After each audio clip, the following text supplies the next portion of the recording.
All right, guys, it's lulls. And of course, we have many things going on within our spheres. We have Youdacao having an interesting interview over with Adam Levitan on ETR. We have poker drama, Doug Polk stirring stuff up, phishing scandals to catch up on. We have Gambling Awareness Month. It's just going to be a very lullsy show. Let's do it. Does he think? I think he thinks this. He thinks this is a go. Vegas Dave thinks this is a go. Hot naked girls doing yoga. What? Why don't you just win like a man? Random.org.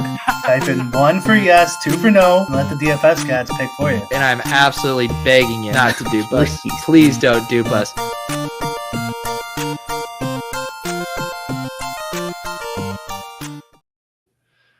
All right, Brian, the people want to know, how's your bracket doing, man? How's the bracket doing? I had Tennessee. Me too. Oh, you did? Really? Well, not to win it all, but I believe I had Tennessee to the Final Four. No, yeah, I had him win it all. I was just going for a solo, hopefully solo, or just a couple people picking the winner, and just praying. They got farther. I was getting lucky. We were getting lucky there for a while with all the number 1s and 2s getting knocked out, but yeah, couldn't hang. Could not hang. Appreciate you guys hanging out in the chat. Little later start time today. I was just doing a stream over on Fantasy Life. As Anthony says, there was a man in our draft who took 8 straight quarterbacks to start the draft. That presented a unique challenge. PSA, use your restraints for your positional restraints when you draft, Brian. I took Felipe Franks in like the 7th or 8th round in one of mine because I was testing my app. Yeah. And it's not ready for prime time yet, for sure. Not ready for prime time. Yeah. I mentioned it, your app the other day, because we were on the club, and Andy 8052, he had created a little Chrome extension for Underdog where he could max enter a contest. He was basically getting sick of having to manually click enter, and basically found a way to save himself 15 minutes a day. But I'm excited. I think over the course of the summer, we're going to talk a little bit more about the tools you're building. I know some people are worried about what this means for the best ball space, but I feel like at least what you're doing, what are you comfortable sharing with what you've been working on right now? Well, why don't we just wait a week? Just wait a week? Okay. Yeah. Sounds good. We will wait a week and we can talk a little bit about, obviously people know the draft caddy that we were using last year. You could display your exposures and stuff, but Brian's kind of kicking things up a notch this year. So we'll see how that unfolds. Did you get a chance to catch the Youdacao interview on ETR? I did. Were you shocked he doesn't use Sims? No, I know Ricky D knows him a little bit. And we talked about it. We talked about him like at the bar once, and he told me he doesn't use Sims, so I knew. Although his process did seem who knows what he's revealing, right? So, but his process did seem pretty, I don't know, ABC to me, which is like he's just one of those kind of petty theft type of guys who pays attention more than everyone else. Petty, what'd you think? I found I'm not saying I just found inconsistencies to like some of the things he said, where it's like, he was like, oh, I don't spend near the 80 hours, which I love that Adam gave the wink in there, but he's also doing everything on his own with his own team, and it's like, oh, I don't use Sims, but I'm able to like scale my process for all these different sports. It just like not all of it added up to me in a way that like made sense of how he's actually executing at a high level at this volume. Yeah, I agree. I was going to say that too. His process is much simpler than mine. This is Travis. For those listening at home, his process is much simpler than mine. I don't believe it. He's a sicko. Yeah, maybe something else is going. He's not like letting the cat out of the bag on something. That is definitely one thing Pete just mentioned, that I'm like, how do you get that much volume down on like across? I think he plays multiple sites. I mean, Mac Levin's the real sicko, I think. Yeah. In terms of volume, and like they play like the whatever short slates, all the sports and stuff like that. It's a pain in the ass with the tools I have. So like you figure just entering he would have more than he kind of led us to believe. And like another element that just didn't quite fully add up to me is he did kind of like concede, he basically, I don't want to put exact words in his mouth, but it was kind of like, the edges are drying up. Even the top players, the best ROI you could expect is maybe a 5% ROI, or saying that would be a realistic one, and saying that is why he was more willing to kind of now come on and share things. And yet I actually found his responses of what he was willing to divulge to be very close to the vest and very ambiguous. So I was like, wait, are you toward the end of the road with how profitable DFS is, or are you just so hardwired to not give up anything that even though you're letting go, you still can't bring yourself to reveal anything? Yeah. I mean, I kind of believe him though, like that in terms of like, obviously the game's getting harder, but it seems kind of like I don't know. Did you get this sense that he was kind of insinuating that he's going to tone it down coming up here in the next year or two, and maybe just not play DFS, who knows, in a couple of years? Because I think Adam asked him a question along those lines of like, where do you see yourself like in a year or two? And I think he said like, whatever's the next like peer-to-peer gaming thing, or like in the markets or whatever. It did seem like the tenor of that interview was almost like the chess is okay thing. Like when he came on our show, still had 1 foot in the world, 1 foot out, but was kind of exiting based on what he thought the ecosystem provided him from an edge standpoint. And I got a very similar tone from how Youdacao talked about it. Yeah. And this past year, we talked about it on a couple of shows ago. What did he win, like 5 milli makers or something? I can't remember what it was, but just a sick milli maker run. Not a bad time to kind of phase out your game, So he's running hot. He's kind of getting sick of it. Bound to happen. Yeah. Game's getting harder. I'll do some interviews finally. And maybe you're right. Maybe he's just like so trained himself to just not say anything that he's not really giving anything up. But certainly it just seemed very ABC, and he makes his own projections basically. Maybe some game theory that he didn't really get into. This is exactly what Travis is saying in the chat here. It's not easy to go from never talking strategy at all to doing an interview. I'm guessing he was keeping things close for now, but will be more open in the future as he gets more comfortable. And that definitely tracks like basically no exposure anywhere. There's an old Roto Grinders article floating around that he did an interview, and then he did that AMA in the ETR Discord a couple weeks back, and then of course just did this show. So I definitely take for granted sometimes how comfortable we get just naturally discussing topics because we do it all the time. But for people who aren't used to that, there's probably a shell that they have to be comfortable coming out of. Yeah. He also was kind of a little wishy-washy on. He said he like worked with someone, but then doesn't work with anyone. Not wishy-washy might be the wrong term. But like, cause I work, with somebody like coders, like, is that what he's talking about? Like, paying people, or did he have like another DFS pro that working together in the the Kobe for MVP and Cheddar Biscuit, blah, blah, blah, who won the Millie last night. Though that kind of working together is a lot different than, paying a coder. And one thing's for certain, like if he's not bullshitting about how, bare bones his like quote unquote team and process is, like you said, he's not paying a coder. He's not paying a team. He's not, all this stuff. Like his margins must be insane with the volume he's getting down, having won multiple milli makers. Is his overhead cost an optimizer and a few subs to, various projection systems? I mean, that's a pretty good ROI. That's what it sounded like. Am I crazy? It sounded like he basically just kind of makes up his own projections, does like an hour or so of listening to podcasts and stuff, specific podcasts for research. And then maybe he mentioned like that other players use game theory, but he doesn't use Sims. He didn't do anything special for late swap. Yeah. I mean, pretty much everything that's the modern, whatever, hidden secrets or whatever. I don't even know what the right word is. He doesn't do any of it. Well, and that's why it's hard, right? Because at least like you or Nerdy Tenor, you come on and you're like, I don't know how to describe it. I press a button and the sim spits this out. I can wrap my head around that. Or Travis Petty or Chess is Okay come in here and they say, I roll up my sleeves and I'm getting my hand in the dirt, projecting rotations, consuming every single bit. Okay, I can wrap my head around that. But when you're in this amorphous middle ground of like rolling up your sleeves, but also using advanced processes, but I don't know exactly which one it is, that's when I'm like, what is actually going on here? I'm interested. Honestly, it's got to 80 hours a week. I get it. Okay, you put in 80 hours a week, but he didn't really have any. It's just pretty ABC. He basically spends the same amount of time I spend, but I have, thousands of lines of code to do it for me.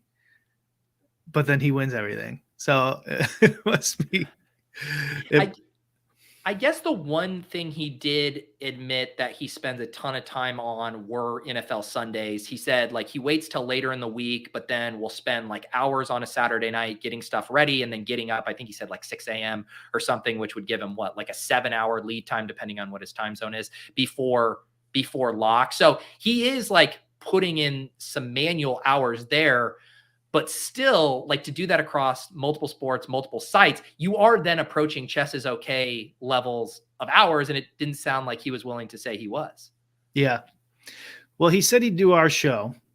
So maybe we'll follow up here and see if he'll come on and try to answer some more questions. Maybe he'll be more comfortable with us because we're so much, more fun than Levitan. Yeah, I mean, Levitan just serving up these little softballs. No, you come in here, Yuda, and I'm going to grill the shit out of you. I'm going to give you the DFS equivalent of a waterboard torture until you reveal what advanced processes you're using. We're going to have Patty and Ricky D fact-checking his answers in the background. Like, no. In 2017, you didn't play that guy. We got the proof right here. I think that's the real reason, Brian, that you don't go to any live finals is because you're worried about getting shit-faced and like cornering these guys in the back of the bar and asking them what their process is. Yeah, well, I would get shit-faced. That would happen. Travis says, something I found interesting was his ROI comment. I think he mentioned 5% is pretty good. Did he mean cash? I think he said 7.5%. And he wins at 10%. So he's probably everything. Yeah. Not everyone could win at a 80% ROI level. All right, Travis. Sorry. Yeah. Well, hopefully we can get Yuda on here. Don't worry, Yuda. I'll at least butter you up with a few softballs before I go for the knife. So we would love to have you come on the show and hear more about it as you go on the media tour. Brian, also, I don't know, we've talked about poker drama in the past, but there's a lot going on right now. It's like Doug Polk's at the center of it, and some of it stems from the Garrett Adelstein Robbie hand. And then there's this new thing with Berkey and claims of it. Actually, I thought the Berkey thing was interesting because Doug is basically calling him a scammer for running a training site, but also saying he's not beating those games. I feel like that's an interesting thing that comes up in like DFS tout culture a lot, as well as like, can you be qualified to sell information if you aren't like a profitable person in the games you're actually touting? So I don't know, that's throwing a lot at you, but do you have any takes on the drama going on in the poker world? Polk's really pumping his poker lodge, getting a lot of press for it. That's my initial take. Good job. Then he's offering up $100,000 just free roll to basically that guy Airball from the Live at the Bite games to go head to head with Berkey. Like they both were talking shit about each other. Doug is just willing to do $100,000 marketing expense to get them to come play live head to head at the lodge. Huh. And so Airball's calling Berkey fraud too? Wait, now am I mixing up the I believe so. Yes. Yeah. He called Airball called both Garrett Adelstein and Berkey, and I was getting them mixed up. But yeah, he called Berkey a scammer. What was there ever any conclusion or to the what's her name cheating scandal? No, and that was part of the podcast that guy Airball did with Berkey, with Polk. I'm getting all these names mixed up. Was that there was never any evidence that came out. And Robbie is now like playing in these games again. Garrett Adelstein still maintains he was cheated, but there's been no conclusive evidence that has emerged either way. Huh. I always thought that one was less, like, for sure, than the Crotch Ripper guy. Yeah. Postal. Yeah. But I do think it's like, what do you think about that concept, though? And G highlighting Doug Polk qualified that he didn't think he was a scammer in the sense he was dishonest, more that he was a fraud, that he wasn't beating the game. Like, if you have a training course, and also, things like things in poker and the games you play, stuff can change soon. Like, you could launch a poker training site, be beating the games, and then in a year, not be beating them regularly. Like, what responsibility does someone have selling DFS stuff, selling a poker course, to actually being like profitable at that very moment? That's a kind of an interesting question. Like because I think, like, if you, let's say you have the exact same information you're giving out, like, let's just say it provides the same amount of value, but you're like really popular and people want your product more. Like, I'd be fine if they charge more for it. I don't care. More people, more demand, you could raise the price. Now, do they know how much value? Does Polk even know for sure how much value he's providing each person? And it also, too, like, what if I'm an idiot and I buy your thing and I can't win from it, even though it's good info? Are you responsible for that? Right. He would probably say, I would just refund someone who's upset or something like that. I don't know. I'm so far out of the poker content game that, like, back in the day, I would have been like, okay, this site's pretty good. This site sucks. You can watch these videos on this site, and this one cancel this, and then use Deuce's Crack for a month or something. Anyone remembers that site? Well, it is funny. We've talked about it before, about the kind of the interest levels in poker right now, and the meta, right? It used to be these outsized personalities, the Phil Hellmuth, the Doyle Brunsons or whatever. That's what pulled people in. These guys were like TV characters, like, that walked out of the movie The Maverick or whatever and started playing cards. Now the meta for poker attention is beefs, like beefs and scandals, I should say. Those are the two things that really get the juices flowing in the poker community. And Doug, of course, like, knows exactly what he's doing, right? Like, if you're bringing attention, like, he can put together sick lineups at the lodge, but leaning into the beefs is going to be what brings him the attention. So from a content standpoint, what Doug is doing makes a ton of sense, but it does feel very cyclical with poker. It's just like, these two guys don't like each other. One says they suck, the other says they suck. All right, heads up for rolls. And we just rinse and repeat that forever, I suppose. I mean, there's really not many options you can do here. It's just poker. You can't go like, let's play a full ring game and I'll beat you after 10 years of data. And I think I even saw someone, I don't know. It was one of the best ball guys I'm reading, and maybe inspired by the poker thing. Oh, maybe it was Herzig that put out there, like, it would be fun to have like a challenge like that. And of course, we've attempted some of this in DFS, right? Awesemo and EmpireMaker squared off. That was probably the closest we've gotten to kind of like a marquee heads up for rolls thing. But it's just a much harder to execute and get fair parameters in DFS and in fantasy than it is in poker. Yeah. There's a lot, we've talked about it before, but there is a lot of differences I wish we had in DFS to make it more like, I don't know, entertainment worthy. Mm-hmm. And heads up for rolls is definitely something where people can wrap their heads around. That Polk Negreanu challenge, I watched like half of the hands in that, and I hate poker now, and it was still like, I got to see what's going on here, and it like made you want to learn heads up, no limit. Yeah, but I mean, in DFS, heads up, yeah, it's not as cool.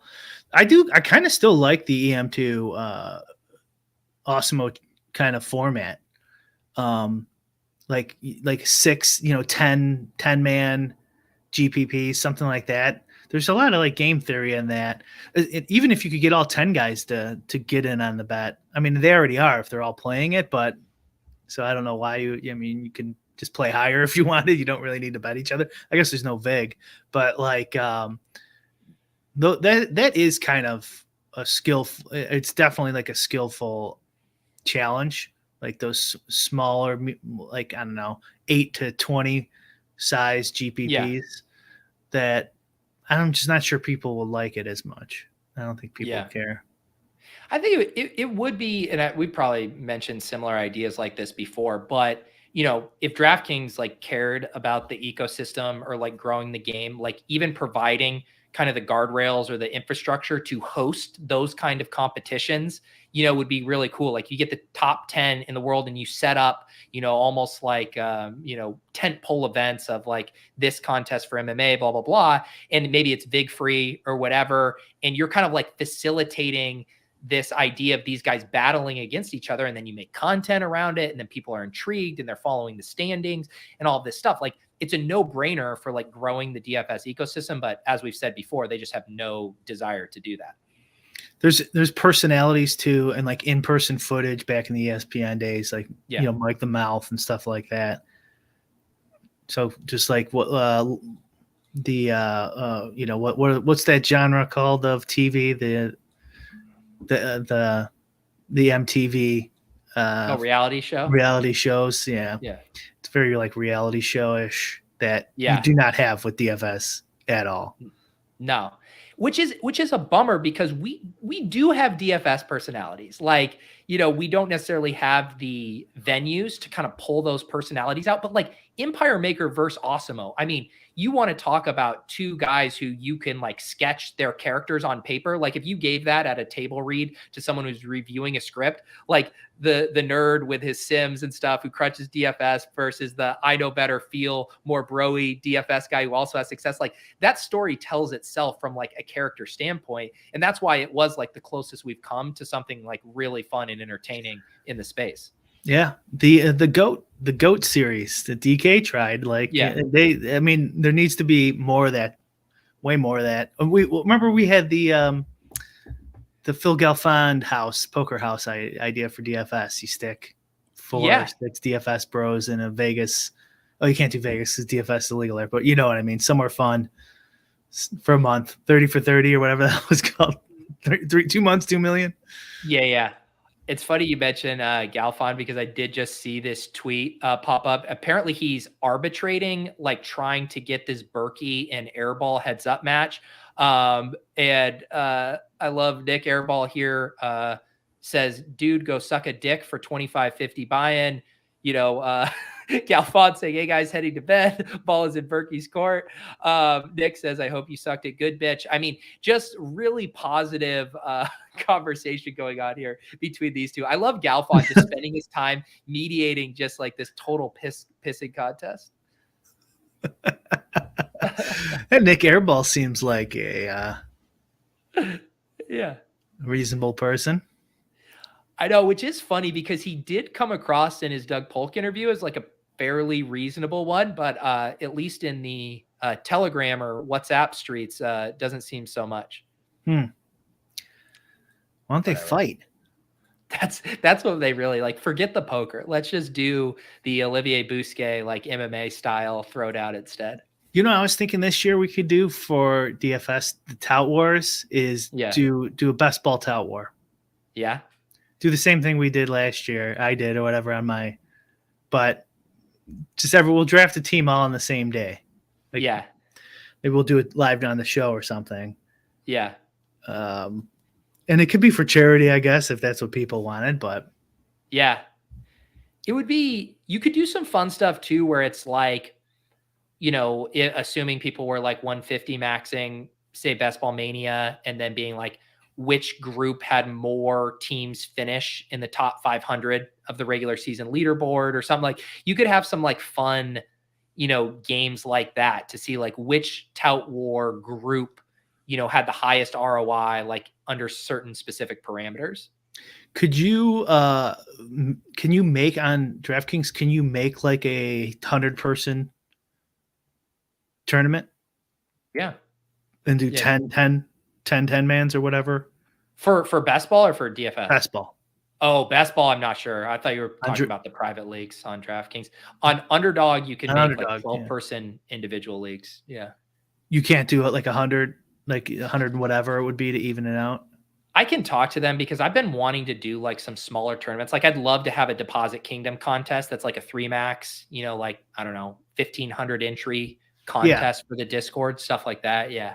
Yeah, I'm saying season-long best ball, 100, whatever, 190, something like that. And then it would have some playoff format, similar to the regular thing, just way smaller. The thing that's hard, I think, and this is actually one thing that is tough for like best ball content in general, is it's hard to like engage like the sweat and the tracking. Like come week 6, everyone's just like, well, we'll check back in week 13 to see where everyone's settled, kind of thing. Where at least with like DFS events, it's as they come along, there's like, oh, there's a new contest everyone's participating in. Let's see what happens now. It's just like, it's hard to maintain, because even the Spike Week guys, like they invited me to, they called it the Royal Rumble, and 12 of us in the industry drafted, and fucking Pat, of course, won, as if winning Best Ball Mania wasn't enough.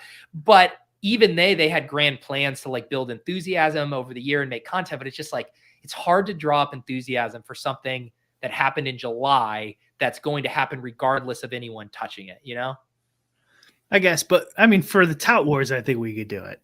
I think we can shame these guys into playing. Touts want it. Touts want to win.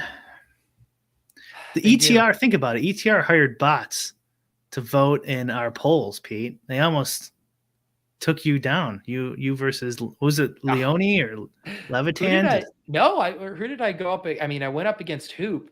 I know they cheated me. Leone definitely used bots to beat me. Yeah. You were running your own poll. You could jerry rig it however you wanted, and you still lost. I mean, tough scene, Brian. You were I thought Elon was going to get rid of all the bots, but clearly he didn't. The ETR bots are still strong on Twitter. Speaking of, has anyone figured out what happened with Hoop leaving Run Pure? Was there any like follow up on that? Anyone in chat? I haven't.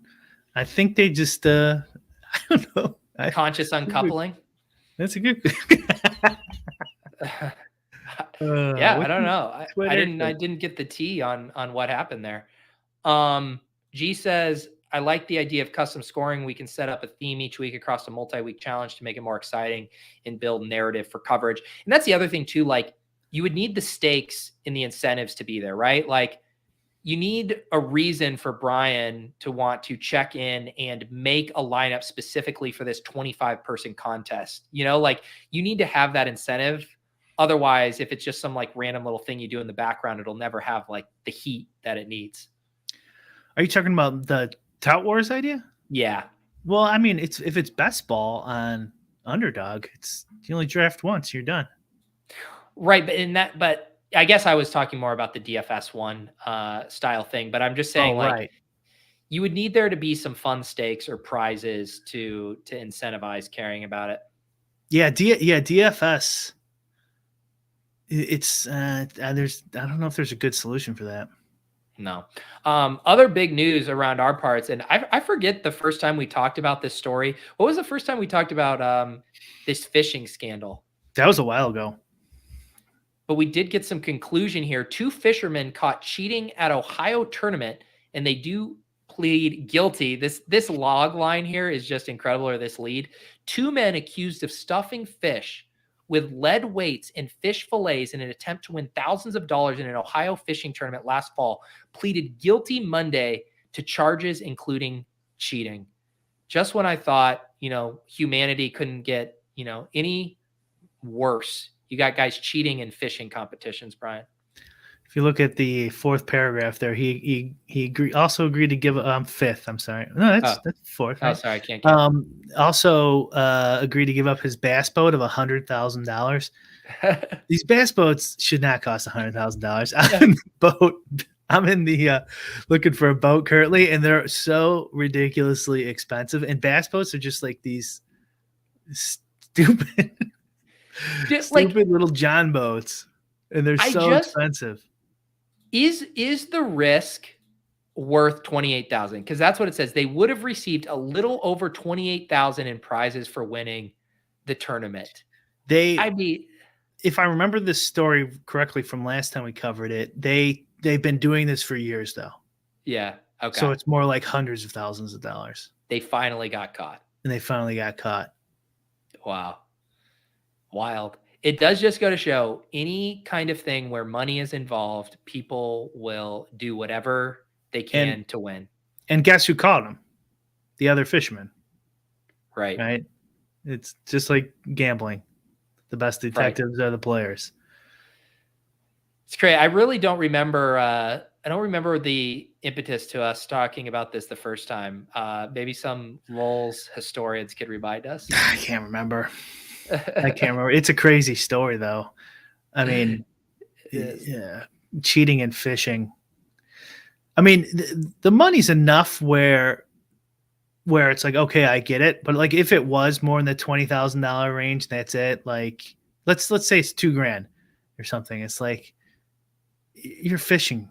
I was just telling my mom about this. When I was in the Little League All-Star team, like we won the first round, and we made it to the second round. Our town had done that in 20 years, and my coach cheated and brought younger kids on our team. Yeah, and it's like, what are you accomplishing here? Like, yeah. So you win some extra games at Little League.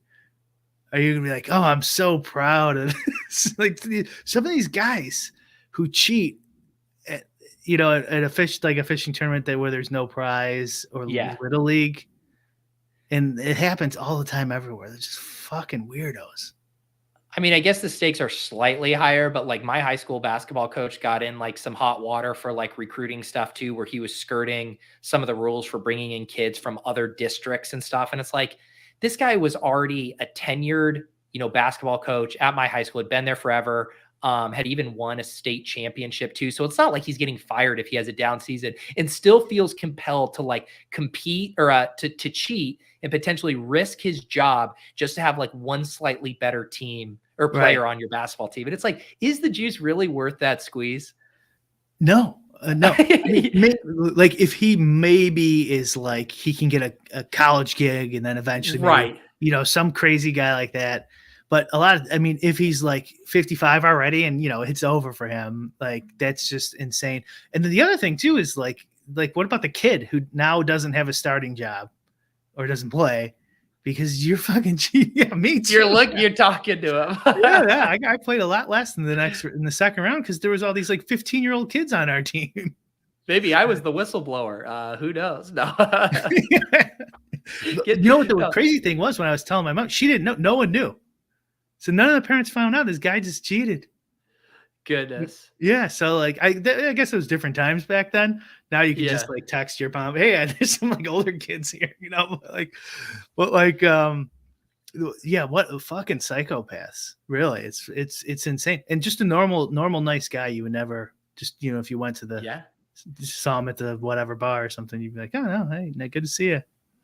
It reminds me, there was this big news story, at least here, and I think it went semi-national. There was like this murder in Cohasset down on the South Shore in Massachusetts. And this guy basically murdered his wife. And he had been arrested previously for forging Andy Warhol paintings. And he had like gone over to like, it was like Korea or Japan to like get these fakes and all this. And he ended up making like $40,000 from it. And I'm like, if you're going to like forge a painting, don't you want it to be like the fucking Mona Lisa and you're getting like millions of dollars of this? I mean, this guy doing so much work to get arrested to make $40,000, like the things these guys will do for a little bit of money and the risk you take on in doing so, it's just mind blowing. That happens all the time. The amount of effort people put in to like tiny gains when they could just try at something else and just make tons of money. I had someone DM me the other day, like a University of Michigan student or something, like, they're like, how can you get into DFS? Do you have any advice for me? And like, it's nowadays, honestly, I agree with Youdacao. Like, I think there's no reason to. You can like spend your time elsewhere. Like if you're smart enough, to like, he was like a data analytics major or something like that. And if you're smart enough to beat DFS somehow after, spending a year or two trying to figure out how to do it, you could probably make a ton of money somewhere else.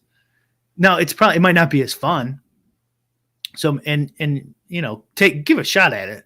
But like, Yeah. I would probably say at this point, the party's over. You missed it. You're kind of like trying to start poker in 2012 or something. I think I agree. The one thing I think you can always say, and you see a ton of it now, of like, if you want to use DFS and fantasy as like fun subject matter to teach yourself new skills, right? Like if you wanted to learn to code or learn how to do a model or whatever, and it's like, yeah, you could do it about weather patterns in Venezuela, but that's not going to be as interesting to doing it about an NBA slate. Like, as long as you're doing it from that approach, as far as like acquiring a new skill, I think that's like a really sharp way to do it. But if you're going in like, this is where the edge is, and I'm going to make my 5% in DFS, that's probably pretty short-sighted. Yeah. Or like, after college, I'm going to be a professional DFS player. It's like, yeah, I don't think you want to just get a job, get your degree. Yeah. Even though degrees are worthless, maybe quit your degree, but go to figure out another way to make some cash. Yeah. I mean, and I get it. Like, it gets romanticized, right? Like, it's the same thing happened with the poker people. Who doesn't want to have a living where it's just like, oh yeah, you just make DFS lineups all day, and then you watch the games at night and you rinse, repeat. What a life. There's also like, you could be the next Pete Overset theoretically. Who knows? You could like get a gig with Better Collective or something like that. You know. So there is other avenues out there. Although that stuff's really hard too, to even get your foot in the door for those jobs. And it'll just get just hard. doing like content in the it's no big deal for us, but like, if you're just some guy, like, they're not going to put you on a show. They're not going to let you host the Swolecast. Well, it's like the old paradox, right? It's like never been easier than now to make content, right? Anyone can start a blog, a newsletter, a podcast. Like, the equipment, the barrier of entry is so low. And yet, to stand out and then to actually monetize that or make a living or work for a site you really want, like, that's incredibly competitive and incredibly saturated. But I think it's cool. Like, I see it in the best ball space a lot too now. Like, people don't feel the need to get permission now or the validation needed from like, oh, I'm streaming for this site. It's like, people just fire up their own streams. Like, and I think that's cool, because they're getting the validation from, hey, this is just something I want to do. I have an interesting perspective, or I think this would be fun. I don't need X site to pay me $25 a stream to validate that I'm like worthy of this, Definitely. There's like one caveat. If you're a maniac and you obsess with things, like, you get really good at whatever, I don't know, some other game, Magic the Gathering, who knows, whatever. You're just, even like selling shoes or something, I don't know, where you're just in the 0.01% of something. Then maybe go for it, but if you're not that person, then maybe not. What did you just say though? I wanted to piggyback on it. About not needing the validation of like a big site or whatever for putting out content. Yeah. I just love the idea. I just love like YouTube in general, or social media, where like, even it's kind of related to gambling. This point is like, because me and you don't have to have real jobs. You know what I mean? I love that. It gives people the opportunity to get out of that treadmill that was here for 70, 80 years, where you just like, yeah, my dad got a job at the factory. Now I get a job at the factory, and then my kid will get the job at the factory, The one thing I'll say about the flip side is there are trade-offs to everything too, right? Because like, there was like part of your, I don't know, like, you think about like your mental health or your security of like, hey, knowing I have this job, this paycheck, and we could also argue that there's no safe job right now, just considering the economy and how many major corporations are making massive layoffs. It's literally every day there's some other huge corporation that laid off 10% of its workforce. But that aside, just knowing that you have that consistency of like, hey, that paycheck's going to be there. There is a benefit in having that versus when you are solo or like me and getting revenue from different streams, where you don't know like what my revenue is going to look like in a year, where that's going to come from. Like, that is the other side of it, is being willing to kind of deal with some of that uncertainty. Yeah. I mean, I'm not, like, my conspiracy mind goes like, Pete, that's where they want. That's where they get you. That's where they get you. Like, they want to to limit or shut down the crypto markets. They want to limit and regulate the shit out of the social media part, right? Because they want you. It's better for the state when you have a steady tax income and you're unlikely to move, because that's like guaranteed revenue they could count on year in and year out. And but I mean, it is true. It is pretty nerve-wracking, and there's a lot of, maybe, I don't know about in the content industry, but I'm sure it's there. But definitely in the gambling industry, guys kind of losing it mental health wise. And I do think it was Bales that, or I mean, I'm sure other people have wrote about this, but he was the one I remember kind of like synthesizing it too, of like how it is sometimes backwards, that you think of just your one job of being the safe route versus having, I have probably like 8 to 9 different income streams that comprise my income. And like, if one of them went away, well, I would still have the others. Where if I lost my old day job, it could take me months and months, maybe a year, to find a comparable job that works for me elsewhere. There's almost like a lot more risk in that kind of configuration at times. Certainly. Yeah. And I can't pronounce the name, but the union jobs guy, it's like, no, I mean, I know plenty of guys who work union who've been laid off all the time. If you can get in the union for a state gig, that's pretty secure, assuming you're on a lower bureaucratic level and not in the higher level. Because the higher level, you'd have to be, they're all connected. And if a different party wins the executive branch, you'll probably get fired. But like the lower levels, they have some pretty good security. But I think you're more right, Pete, where it's like, I mean, we all know, I think when I was in college, I took a course and they said it was like between 7 and 8, 7 point something average careers for the amount of careers for the average adult in their lifetime. They're like working lifetime. I don't know, who knows what it is now. I would guess it's probably more than back then. Yeah. But either way, like, a lot of those are voluntarily leaving for a better job, but there's no guarantee. I mean, it's the definition's at will, right? Literally at will. Yeah. You're like at their will. They can fire you whenever they want, unless you're Lamar Jackson. This is a good point from Shady. He says, I think I've said this before, but one of the other things for me is lacking the self-control to take time off if I'm relying on daily DFS play for my only income. And this is the other prong to the point I was trying to make too, of if you are doing, say, a 40-hour week where that's what your employer requires, and then you are off the clock those other 40 hours. When you are doing your own stuff, I deal with the nagging thing. There's always more I could be doing. There's this thing I could be working on, this seed I could plant that might help me out down the road. Like when you are kind of navigating your own path, that constant pressure of like, you could be doing more, you are entirely reliant on your future success and income. Like that is its own weight. That'd be nice to get like an app or something as like a reminder app, kind of like I always wanted. I think I told you this idea. I wanted to build an app of like stories that like put life in perspective. Like there's like this old Korean. This is during World War II. This Korean man. And it was, one country back then. They weren't in the war, right? But they were taken over by Japan. So he was conscripted to fight for Japan, against his will. Then taken prisoner by the Russians, conscripted by the Russians to fight. They sent him over to the Western Front. Then taken prisoner by the Germans, who conscripted. This is a real. I can't remember his name, but you can Google this. Conscripted to fight against the Americans.